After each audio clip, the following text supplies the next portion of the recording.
Hello everyone, welcome और welcome back to my channel. So it's another NEET aspirant. India के किस कोने से इस बात से फ़र्क नहीं पड़ता है। So it's been a month since NEET 2025 is finally over.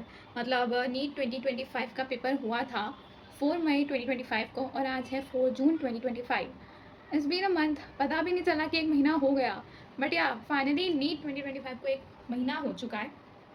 Provisional की रिलीज़ हो चुकी है एंड आई गेस कि कुछ अपकमिंग डेज़ में रिजल्ट भी फाइनली रिलीज़ हो ही जाएगा एंड देन फिर उसके बाद काउंसलिंग। तो नीट के दिन जो हुआ उस बारे में बात करने से कोई मतलब नहीं है, क्योंकि जो होना था वो ऑलरेडी हो गया, अब कुछ हो नहीं सकता। हम सबकी एक्सपेक्टेशंस बहुत अच्छी थी, मतलब पेपर से, मतलब सभी का ऐसा था कि माइंड में सबका क्लियर था कि हम मॉक टेस्ट के, मतलब जितने भी मॉक टेस्ट हम सबने दिए होंगे उस हिसाब से सबको एक टेंटेटिव आइडिया पता लग गया था कि इस कैटेगरी से इस कैटेगरी के बीच में फॉल करने वाले हैं हम। But NTA had some other plan. NTA ने बोला कि नहीं, ऐसे कैसे, इस बार का तो कट ऑफ कम जाना चाहिए, पेपर तो ईजी नहीं बनेगा, टफ बनेगा। Paper was actually tough. अगर मैं मेरा पेपर को 3 पॉइंट्स में सम अप करूँ तो एक्चुअली मैं मेरे डे को, पूरे डे को, जो नीट 2025 वाला डे था, उसको 3 पॉइंट्स में सम अप करूँ तो जो सबसे पहला पॉइंट था वो तो यही था कि जब मैंने अपना फाइनली पेपर स्टार्ट करा तो मुझे तो ये बात बिल्कुल, मतलब उस समय मेरा दिमाग चलना बंद हो गया उसी टाइम पे जब मैंने देखा कि बायोलॉजी में बॉटनी और जूलॉजी वाले सेक्शंस डिवाइडेड नहीं है। पर ठीक है, करा मैंने, अब पेपर आगे क्या कर सकते हैं। द सेकेंड वॉज कि पेपर में फिजिक्स बहुत ही ज़्यादा लेंदी हो गया था, एकदम एक्सट्रीमली हाई हो गया था, जो आई थिंक इतना ज़्यादा नहीं होना चाहिए था। अगर पेपर का लेवल बढ़ाना भी था तो धीरे धीरे धीरे हर ईयर बढ़ाते, एकदम से बढ़ाने से क्या मतलब रह जाता है। एंड द थर्ड वॉज कि मेरा बायोमेट्रिक नहीं हो पाया था एग्ज़ाम के पहले। मुझे एग्ज़ाम में बैठने के लिए पहले मना कर दिया गया था। Like can you think of my mental state उस टाइम पे। मैं नीट 2025 देने जा रही हूँ, मैं ऑलरेडी अंडर प्रेशर हूँ और उसमें मुझे बोल रहे हैं कि आप पेपर नहीं दे सकते क्योंकि आपका बायोमेट्रिक नहीं हुआ है। और उसमें मेरी कोई गलती नहीं थी, मैं तो टाइम पे ही सेंटर पे पहुँची थी। वहाँ पे बायोमेट्रिक की लाइन ही इतनी लंबी लगी थी और सिर्फ एक बायोमेट्रिक करने वाला सेंटर था और 3 लाइन थी बच्चों की। तो फिर बाद में जैसे तैसे सर्कुलर आया कि बच्चों का बायोमेट्रिक जिनका नहीं हुआ उनका पेपर के बाद होगा। तो फिर मुझे क्लास में एंट्री दी गई और फिर मैंने पेपर दिया और पेपर के 1 घंटे के बाद भी मैं सेंटर पे ही थी। मतलब पेपर ख़त्म हो गया था, उसके 1 घंटे बाद तक I was at the centre only, क्योंकि मुझे बायोमेट्रिक करवाना था। तो ऐसी सब चीज़ें हुई थी। तो लेट्स, ठीक है, अब जो हुआ हो गया। द मेन पॉइंट इज़ कि अब क्या, अब आगे क्या करना है, क्योंकि 1 महीना हो चुका है। अब I guess many of the people, बहुत सारे लोगों ने ऑलरेडी डिसाइड कर लिया होगा उनको क्या करना है। जिनको ड्रॉप लेना उन्होंने ड्रॉप लेने का डिसाइड कर लिया होगा। जिनको कोई और कोर्सेज़ करने हैं उन्होंने वहाँ पर अपना अपना जो भी रजिस्ट्रेशन वगैरह होता है वो सब कराना स्टार्ट कर लिया होगा। What about me, like what are the options that I am considering beside MBBS। तो ये थोड़ी अजीब सी स्टोरी तो नहीं बोल सकते, बेसिकली थोड़ा अलग ही वो हो गया है। जैसे लेट मी एक्सप्लेन। सबसे पहले तो CUT की बात करते हैं। CUT मुझे देनी ही नहीं थी, मतलब देनी नहीं थी इन द सेंस कि मैंने फॉर्म ही नहीं भरा। क्यों?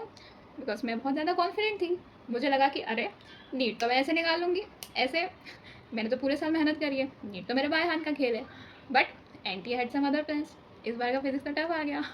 तो मतलब मैंने ऐसा सोचा हुआ था। आई am not over confident, I was not over confident, but हाँ, मतलब ऐसा था कि आई वॉज क्वाइट कॉन्फिडेंट कि ठीक है मुझे नीट के पेपर से एक अच्छा कॉलेज मिल जाएगा।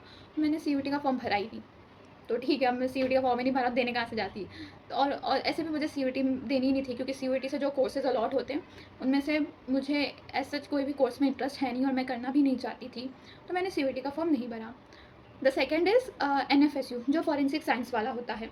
फॉरेंसिक साइंस में मुझे एक्चुअली थोड़ा थोड़ा इंटरेस्ट है, हमेशा ऐसे ही था। इवन बिफोर द नीट मैंने NFSU वाले जो जितने भी कोर्सेज होते हैं उन सबको एक बार कंसिडर करा था। इस बार भी मैं चाहती थी कि मैं NFSU का फॉर्म भरूँ, बट वही बात थी कि मेरा तो नीट अच्छा जाएगा, मैं तो ऐसे नीट निकाल लूँगी। इन सब के चक्कर में मैंने ध्यान नहीं दिया डेट क्या थी, और जब मैं एक्चुअली बाद में NFSU का रजिस्ट्रेशन के लिए मैंने डेट वगैरह सब चेक करी तो आई गॉट टू नो कि ऑलरेडी जो फॉर्म फिलिंग की डेट थी वो जा चुकी थी, तो मैं भर नहीं पाई NFSU का फॉर्म। फिर उसके बाद एक आइज़र वाला एग्ज़ाम होता है रिसर्च फील्ड की, उसके बारे में भी जब मैंने देखा तो आई गॉट टू नो कि इसकी भी जो रजिस्ट्रेशन की डेट है वो जा चुकी है। तो इस तरीके से अब मैं इस स्टेज पे आके खड़ी हूँ कि मैंने सिर्फ नीट का फॉर्म भरा था और मैंने सिर्फ नीट का ही एग्ज़ाम दिया है, उसके अलावा ना मैंने कोई फॉर्म भरा, ना मैंने कोई एग्ज़ाम दिया। तो अब जो भी है वो सब नीट की काउंसलिंग के भरोसे है मेरा। और ठीक है, क्या कर सकते हैं। तो अगर नीट की काउंसलिंग के हिसाब से देखें कि what are the options that I am considering, तो सबसे पहले तो ऑफकोर्स MBBS, उसके अलावा है मेरा BDS वाला ऑप्शन मैं कंसिडर कर रही हूँ, और मुझे थोड़ा बहुत इंटरेस्ट है बी डेंटिस्ट्री में। उसके अलावा मेरे पास है थोड़े बहुत ऑप्शन, जैसे फार्मेसी हो गया, BHMS हो गया, BUMS हो गया। इसके अलावा भी बहुत सारे कोर्सेज हैं, बट वो मैं इतना ज़्यादा मतलब कंसिडर नहीं कर रही हूँ। वो उनको मैं ऐसा कर रही हूँ कि ठीक है, इनको भी एक बार देख लेंगे। बट अगर प्राइमरी देखा जाए तो MBBS and BDS, and I hope कि इन दोनों ब्रांचेस में से इन दोनों कोर्सेज में से कोई भी एक कोर्स में मेरा एडमिशन हो जाए। I really hope.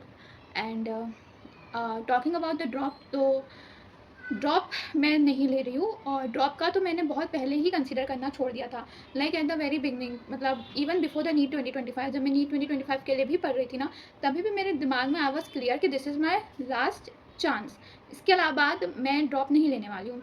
The primary reason that why am not taking drop is that कि वो एक पॉइंट आता है ना लाइफ में, आज जब ऐसा लगता है कि यार अब नहीं हो पाएगा, तो बस मेरा वही पॉइंट आ गया है। अगर अब मुझे फिर से कोई बोले कि चलो let's start from the basic maths and mole concept, तो मुझसे वो नहीं हो पाएगा, लाइक मैं नहीं कर पाऊँगी। और आई गेस कि मुझे अपना जितना भी 100% अपना जितना पोटेंशियल देना था, वो मैंने अपने फर्स्ट ड्रॉप में दे दिया। अब I am not really thinking of taking a drop, but nobody knows आगे क्या होने वाला है। So let's see. So these are the options that I'm considering right now. If you have any other option, so do let me know in the comment section, and if I get any other option, then of course I'll let you know. So that's it for this video. I hope you all liked it. Okay, bye.